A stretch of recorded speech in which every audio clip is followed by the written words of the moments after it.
February ki tang 14 numidang wairam pung 6 kamin manga taba matamda aikoigi damakta ima ipa oina thogai mayam ama koi pi ingai dagi yokpi thakpi dana masibawgi phibam oihanna bo hotna birakhraba aigi ibok leikhitre taibong panse thadokna chatkhre masi pumna makse nahangi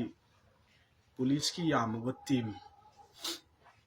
seranaba propaganda na maram oiraga aigi imungda pung ani hena chathagiba rate aduna maram oiraga ibokse wanthakibadagi ngasi sigi phibam sida laaga ngasi aroiba yahip tankhibani aina masu ma oina aina haijaningbadi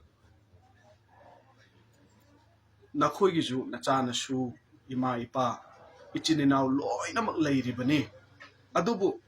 aranba propaganda na maram oiraga political victim oihalaga aigi imungi aigi ima ipa saklaba ibok kaina hanbase masina khoigi imungdadi thoktabasu oisanu haina aina masigi paujel pijari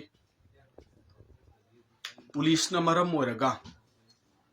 laikaida topa yumda chattuna lektuna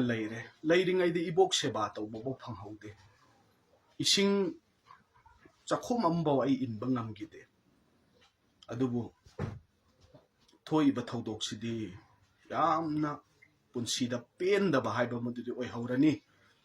yamna di pendaba oiragasu aina mukahna haijari seranaba propaganda lairik taga leiba aigi CCTV footage ta ai lairik taga leiba aibu ai isana moi phubani haina aranba propaganda sandoi bichil naw singdo madugi false propaganda da thajaraga laiba police personnel singbu oisanu angam athau singbu oisanu nakhoi gi imungdadi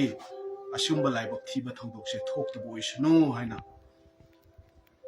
aina haijari thagachari